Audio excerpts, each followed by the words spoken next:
बहुत समय पहले की बात है। एक छोटे से गांव में रामू नाम का एक किसान रहता था। गांव में रामू की एक छोटी सी जमीन थी जिस पर वह खेती किया करता था। उसकी जिंदगी का एक ही सपना था कि वह अपनी जमीन पर अच्छी फसल लगाए और अच्छा मुनाफा कमाए, जिससे वह अपने परिवार के सारे सपने पूरे कर सके। रामू का परिवार बहुत छोटा था। उसके परिवार में उसकी मां शकुंतला और पत्नी सीता और उनका एक छोटा सा बेटा था जिसका नाम था भोला। रामू बहुत मेहनती था। वह सूर्योदय से पहले उठता और खेतों में काम करने निकल जाता। उसकी मेहनत और लगन के बावजूद उसकी फसलें अक्सर अच्छी नहीं होती थी, क्योंकि उसके पास न तो अच्छे बीज थे और न ही सिंचाई के पर्याप्त साधन। फसलों की सिंचाई के लिए रामू को ज्यादातर वर्षा पर ही निर्भर रहना पड़ता था। फिर भी रामू अपनी स्थिति से संतुष्ट था और हमेशा भगवान का धन्यवाद करता था। उसी गांव में एक अमीर सेठ भी रहता था जिसका नाम सेठ धनराज था। सेठ धनराज बहुत लालची और निर्दयी था। उसने गांव के कई गरीब किसानों की जमीनें अपने नाम करवा ली थीं और उन पर ब्याज का भारी बोझ डाल दिया था। एक बार गांव में सूखा पड़ गया। कई महीनों तक बारिश नहीं हुई और किसान परेशान हो गए। रामू की भी फसलें सूख गईं और उसके पास खाने को कुछ भी नहीं बचा। उसकी स्थिति दिन पर दिन खराब होती जा रही थी।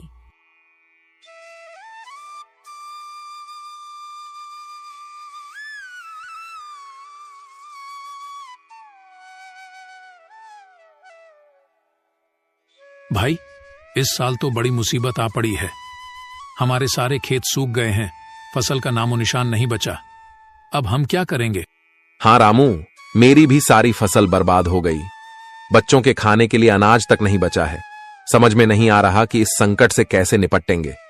सरकार ने तो कुछ मदद का वादा किया था, लेकिन अब तक कुछ नहीं हुआ। हमें कुछ करना होगा, वरना भूखे मर जाएंगे। मुझे लगता है हमें सेठ जी से मदद मांगनी चाहिए।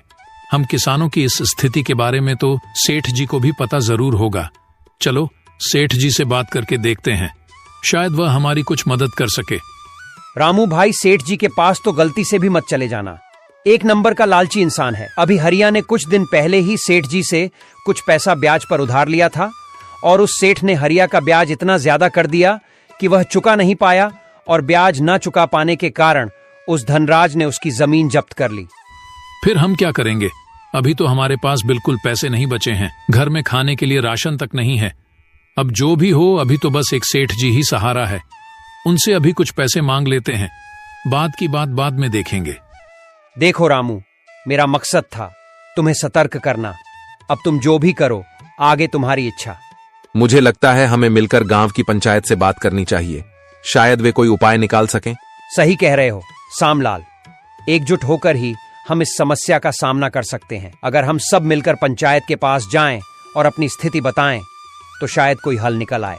ठीक है, तो फिर कल सुबह ही हम सब पंचायत के पास चलेंगे और हमें सरकार की योजनाओं के बारे में भी पता करना चाहिए। हो सकता है हमें कोई राहत मिल जाए।